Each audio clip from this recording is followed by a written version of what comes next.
सभी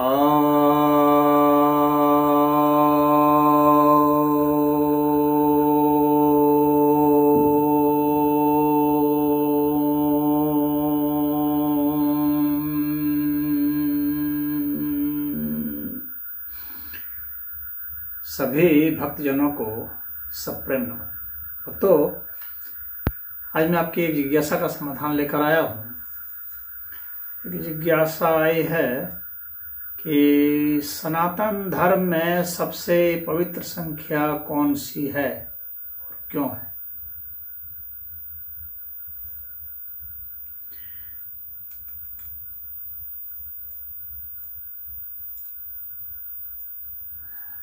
देखिए, सनातन धर्म में तो सभी संख्याओं का आदर है।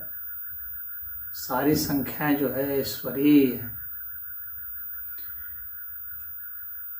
ये संख्याओं का जो आधार है वह तो यहाँ पर जो तत्व हैं, उन तत्वों के मध्य आपसी क्या संबंध हैं वह आधार है। और जब यह आधार है तो जाहिर सी भाषा है कि इस अस्तित्व में जितने भी संबंध हैं उनको हम मैथमेटिक्स के जरिए ही रिप्रेजेंट कर सकते हैं। यानी गणित जो है वही भाषा है। इस अस्तित्व की भाषा गणित कहा जाता है। इसलिए मैथमेटिक्स जो है वो सभी विज्ञान की जननी है। सिर्फ विज्ञान की नहीं, चाहे ज्ञान हो, चाहे विज्ञान हो, चाहे कोई भी हो, जननी मैथमेटिक्स ही है। तो ऐसे में अब हर संख्या का अपना महत्व है। किसी संख्या के महत्व को दरकिनार तो नहीं किया जा सकता। अब इसमें से कुछ संख्याएं हैं जिसका कि मतलब विशेष महत्व कुछ है, जो आध्यात्मिक महत्व रखता है। उस अर्थ में यदि आपने पूछा है तो आध्यात्मिक अर्थ रखने वाली वो 4 संख्याएं हैं जो आध्यात्मिक अर्थ को इंगित करती हैं। एक संख्या तो हो जाएगी 0, एक हो जाएगी 1, एक संख्या हो जाएगी 9 और एक हो जाएगी इन्फिनिटी। हमारी समझ में तो ये जो 4 संख्याएं हैं ये सबसे ज़्यादा महत्वपूर्ण संख्या है। शून्य जो है वो भारत की ही खोज मानी जाती है। शून्य के बिना जो है, शून्य के प्रयोग के बिना हम लोग, शून्य के कॉन्सेप्ट के बिना हम लोग इस अस्तित्व को समझ नहीं सकते। शून्य है और वो दशमलव है, ये सब जो चिन्ह हुए हैं। तो अब शून्य जो है वह अवस्था होती है, वह उपलब्धि नहीं होती है, अवस्था होती है। हमारे सनातन धर्म में शून्य की प्राप्ति नहीं बताया गया है। प्राप्ति तो अनंत की ही होगी, लेकिन शून्य जैसी अवस्था से गुजर करके प्राप्ति होगी। अर्थात समाधि जो है उसमें शून्य की बात की गई है। तदेवार्थ मात्र निर्भाषम स्वरूप शून्यम एव समाधि, इसकी बात की गई है। अर्थात शून्य जैसी स्थिति में हो जाना, उस तरह का भासना, वह समाधि है। तो शून्य की वहाँ पर बात की गई है। उसी तरह से और बात की गई है कि प्रणवादि समुच्चारात प्लुतांते शून्य भावना, जो प्लुत होता है उसमें शून्य भावना किया जाता है। शून्यया परया शक्तया शून्यतामेति भैरवी। अर्थात प्रणवादि जो है इन सबका समुचित उच्चारण किया जाए इसके प्लुतांत तक जो, तो वहाँ पर शून्य की भावना करने से हम लोग शून्य वाली स्थिति से गुजरेंगे वहाँ पर, और कहते हैं कि वो शून्य जैसी ही स्थिति की प्राप्ति होगी। शून्य जैसी स्थिति, शून्य की नहीं। यहाँ पर समझने जैसी बात है कि शून्य जैसी स्थिति। महर्षि पतंजलि जी भी वहां कह रहे थे तदेवार्थ मात्र निर्भाषम स्वरूप शून्य में व समाधि। शून्य जैसी स्थिति की प्राप्ति होती है, शून्य की नहीं प्राप्ति होती है। प्राप्ति सदैव अनंत की होगी। शून्य जो है वो एक सापेक्षिक सिद्धांत है, एक रिलेटिव कॉन्सेप्ट है। किसी स्थान पर किसी वस्तु विशेष का किसी काल में अनुपस्थित हो जाना शून्य है। जैसे कोई वस्तु कहीं है, वो वहां से हट के दूसरी जगह चली गई, तो वहां कितने वस्तु वो वस्तु उस वस्तु के संदर्भ में वहां कितनी वस्तु बची, तो शून्य बची। वस्तुएं तो है वहां, अन्य अन्य वस्तुएं, लेकिन वह वस्तु नहीं है उस संदर्भ में, वहां पर वह शून्य की स्थिति है। मेरे पास 1 रुपया है, मैंने 1 रुपया किसी को दे दिया, तो मेरे पास कितना रुपया बचा, तो 0 रुपया बचा। लेकिन मेरे पास कुछ तो बचा ही हुआ है, कुछ बचा है, भले वह रुपया ना बचा है। तो उस रुपये की सर्वथा अनुपस्थिति नहीं हुई, वो रुपया किसी के पास चला गया, तो हमारे पास जो बचा वह शून्य है। तो यहाँ पर शून्य की स्थिति होती है। शून्य जो है सापेक्षिक सिद्धांत के तहत आ जाता है। उपलब्धि सदैव जो है अनंत की होती है, इसलिए अनंत सबसे सनातन धर्म का सबसे बड़ा जो है मास्टर स्ट्रोक है, वह शून्य और अनंत, ये ही 2 मास्टर स्ट्रोक हैं। यही सबसे महत्वपूर्ण जो है खोज है और ये सिद्धांत है। अनंत क्या है? सत्यम ज्ञानम अनंतम ब्रह्म। यह जो ब्रह्म है, यह जो अस्तित्व है, यह अस्तित्व कैसा है? यह अनंत है और यही ज्ञान सत्य है। अर्थात यही ज्ञान है और यही सत्य है, यही अस्तित्व है और यही अनंत है। तो ये अनंत है, तो यह अस्तित्व जो है अनंत है, इसका कहीं आप अंत नहीं पाएंगे। यहाँ पर आप अंत नहीं कर सकते, न बड़ी वस्तुओं का अंत कर सकते हैं, न छोटी वस्तुओं का अंत कर सकते हैं।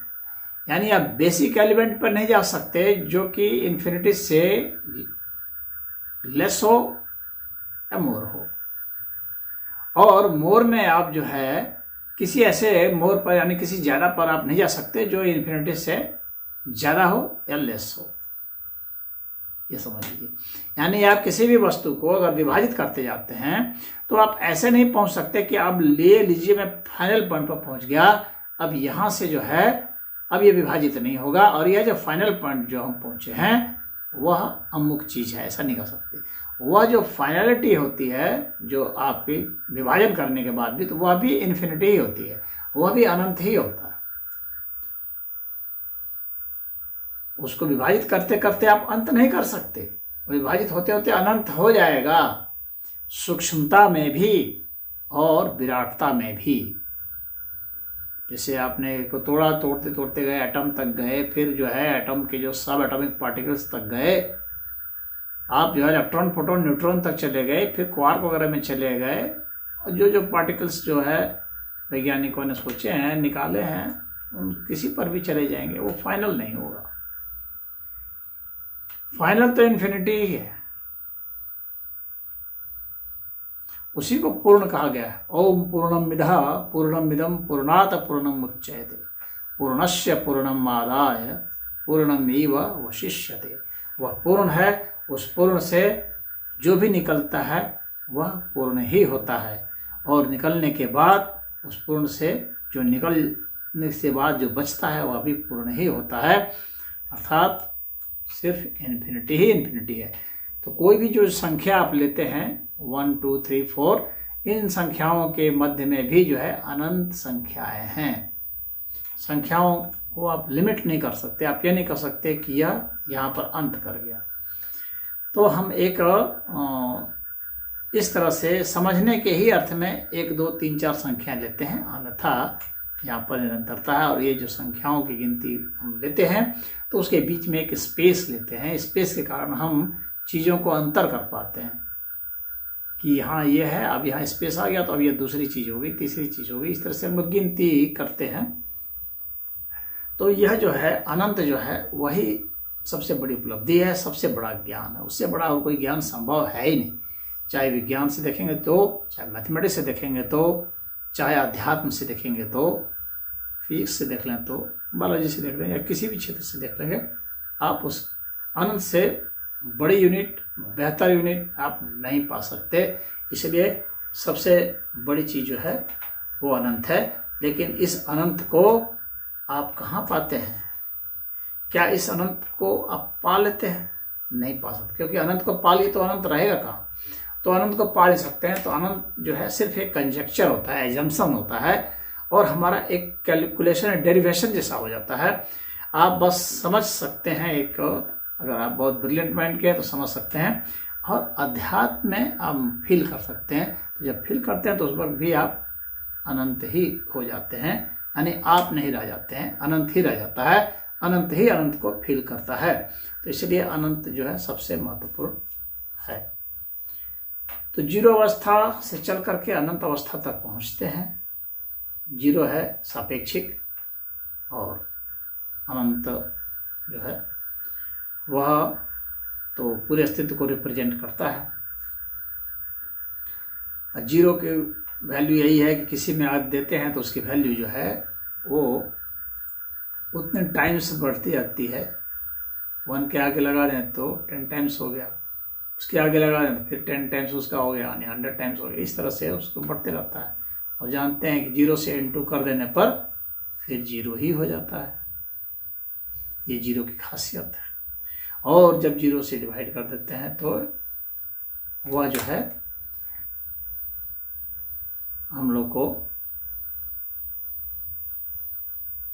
ऐसा नंबर देता है जिसको कि हम डिटरमाइन नहीं कर सकते हैं।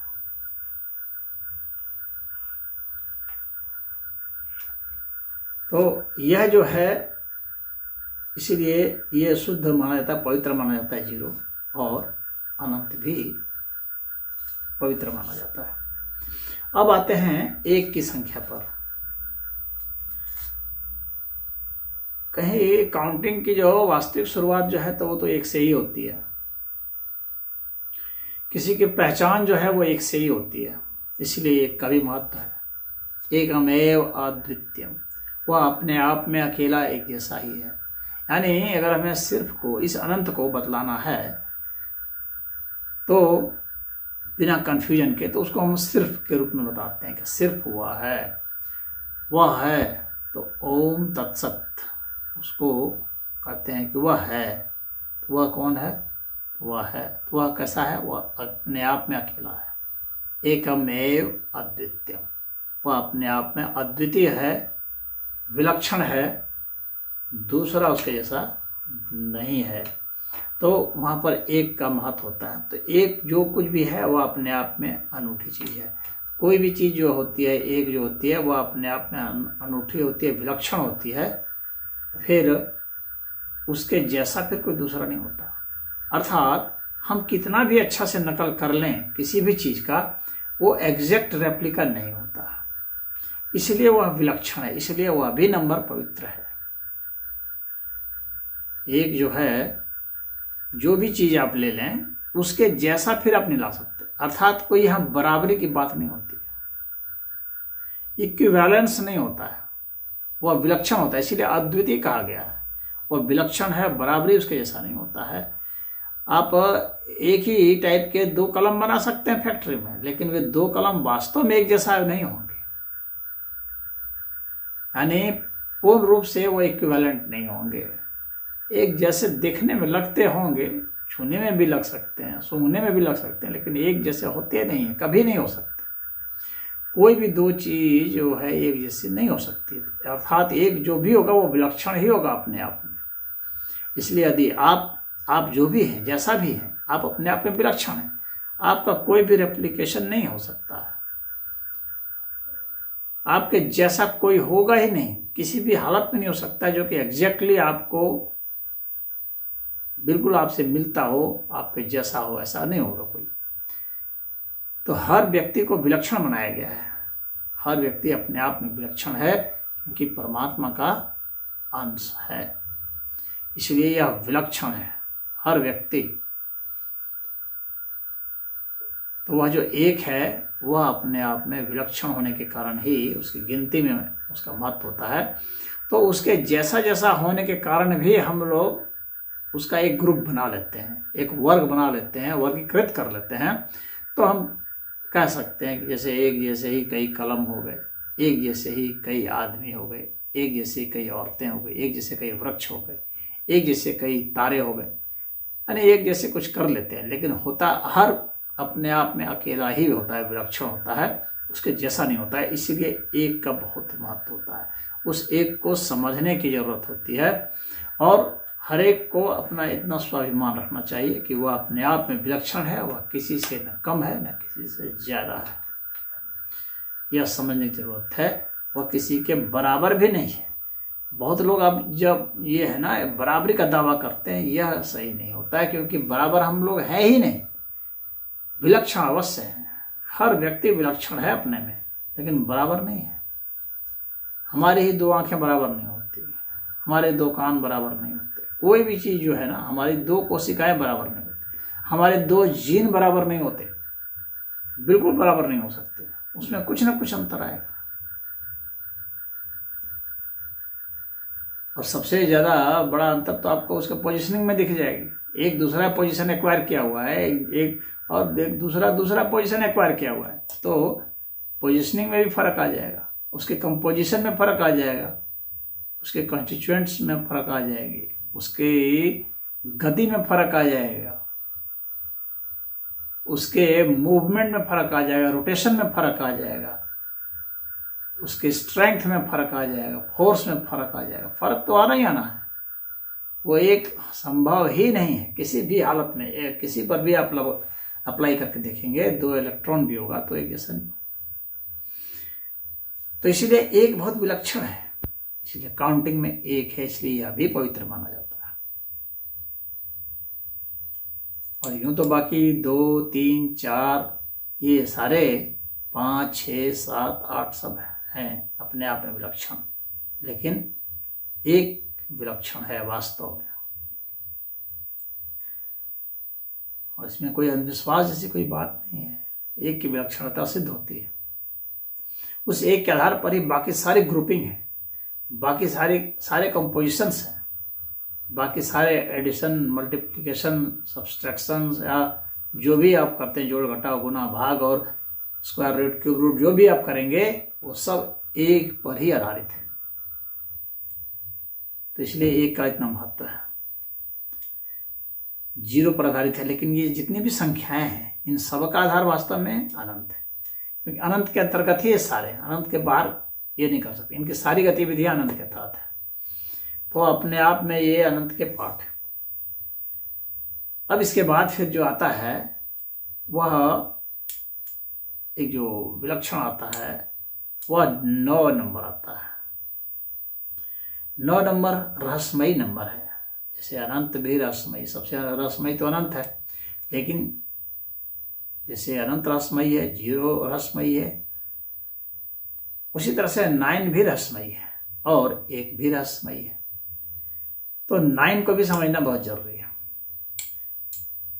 9 में भी आप देखेंगे तो 9 को मल्टीप्लाई करेंगे तो 9 इंटू 1 कीजिए तो 9 आएगा, 9 इंटू 2 कीजिए तो 18 आता है।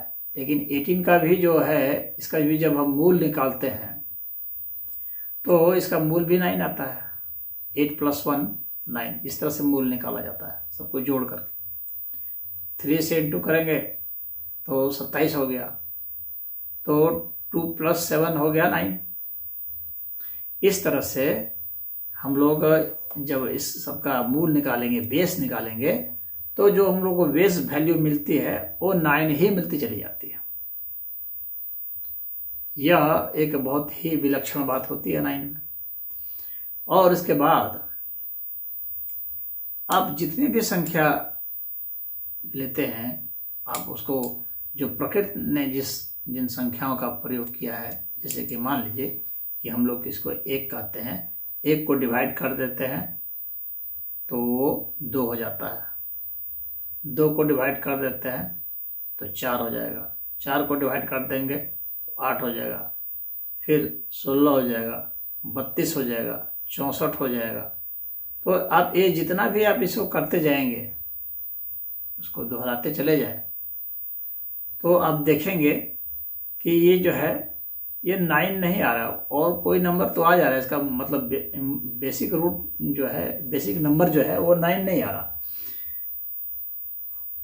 इसका अर्थ है कि ये जो प्रकृति ने यहाँ जो कुछ भी बनाया हुआ है, तो इसमें जो हम लोग सामान्य संसारिक जगत में देखते हैं तो उसमें 9 नहीं आ रहा, 9 इनसे ऊपर उठ जा रहा है। तो इसलिए 9 जो है ना वह भी बहुत पवित्र माना जाता है, क्योंकि यह स्पिरिचुअल नंबर हो जा रहा है।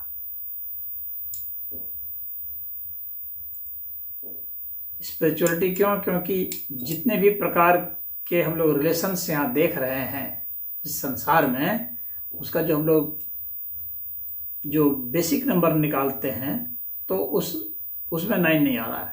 9 उसको अतिक्रमण कर जा रहा है, उसको लांघ जा रहा है, और इस कारण से ही वह जो है एक विलक्षण नंबर आता है। तो 0, 1, 9 और इन्फिनिटी, ये जो है ये 4 चीज जो है, इसको जब जो समझ जाएगा, जो इनका यूज करेगा, प्रयोग करेगा, ये लोग सफल होते हैं। वैसे और भी बाकी नंबर भी हैं, लेकिन वास्तव में जो सफल होते हैं वे इन्हीं 4 नंबर का जो आधार है और इसके रहस्य को जो समझते हैं वे ही सफल होते हैं। और जब मैं कहता हूँ सफल होते हैं तो वहाँ पर अध्यात्म से मेरा मतलब है। यह नहीं कि कोई कहीं घास काट रहा है या गौ पाल रहा है या कहीं फैक्ट्री में काम कर रहा है, कहीं स्कूल में पढ़ा रहा है या बार काउंसिल में प्रैक्टिस कर रहा है। मैं उसकी सफलता की बात नहीं कर रहा हूँ,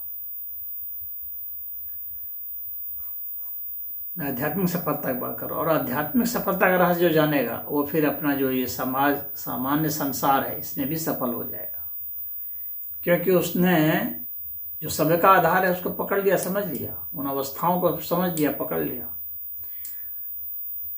तो वह व्यक्ति चूंकि वह अपने आप में एक है और अपने आप को पाता है, और वह जो एक है तो वह इसलिए क्योंकि वह अपनी एक पहचान दिखता है और वहाँ पर उसका ईगो आता है। जब वह प्रोसीड करेगा अपने ईगो को खत्म करने की ओर, जब बढ़ता है वह व्यक्ति, तो बहुत सूक्ष्मता में जब वो उतरेगा तो उसका 9 डिजिट से पाला पड़ेगा। जैसे हम लोग की जो 9 द्वार हम लोग को कहे जाते हैं अध्यात्म में, 2 आँखें हैं, 2 कान हैं, 2 नाक हैं, मुंह है, जनेंद्रिय है, मलद्वार है। तो ये जो है 9 द्वार है। 9 दुर्गा भी हम लोग मनाते हैं। दुर्गा मतलब दुर्ग की शक्ति, तो इन इंद्रियों की जो शक्ति है तो वह 9, इसलिए इसका महत्व है। यहाँ से हम लोग आगे चलते हैं और 9 ग्रह भी हम लोग वो करते हैं। तो ये 9 ग्रहों का क्या मतलब है? ये किसी को रिप्रेजेंट करते हैं। उसी तरह से हम लोग के 10 प्राण होते हैं, लेकिन वास्तव में 9 प्राण होते हैं। एक जो प्राण होता है वह तो मरने के बाद रह जाता है, इसीलिए उसकी गिनती वास्तव में उस प्राण में नहीं होगी, क्योंकि मरने के बाद वह शरीर में विद्यमान ही है। जिस चीज़ का उपयोग होता है, यानी जिस शक्ति का उपयोग हो जाता है, एक शक्ति तो ठीक है हमारे में रह जाएगी, हमारे मरने के बाद भी रह जाती है, लेकिन बाकी जो 9 शक्तियाँ हैं वो निकल जाती हैं। इसलिए 9 का मत होता है इन्हीं 9 शक्तियों के बदौलत जो है हम 9 द्वारों में मौजूद जो 9 शक्तियाँ हैं और हमारी जो इंद्रियां हैं, उन 9 इंद्रियों का हम लोग प्रयोग करते हैं। तो वो जो हम लोग प्रयोग करते हैं अध्यात्म में, उनका ही महत्व होता है। तो उनके माध्यम से फिर हम 0 की स्थिति अटेन करते हैं, इसीलिए 9 के बाद 0 का महत्व होता है। और वह 0 की जैसी जो स्थिति होती है वही हमें अनंतता महसूस कराती है। तो इस तरह से आपको मैंने ये बता दिया कि हम 1 से शुरू हो करके 9 से होते हुए 0 में पहुंचते हैं और फिर 0 से होते हुए इन्फिनिटी में पहुंचते हैं। वास्तव में हमारा जो आधार है वो अनंत ही है।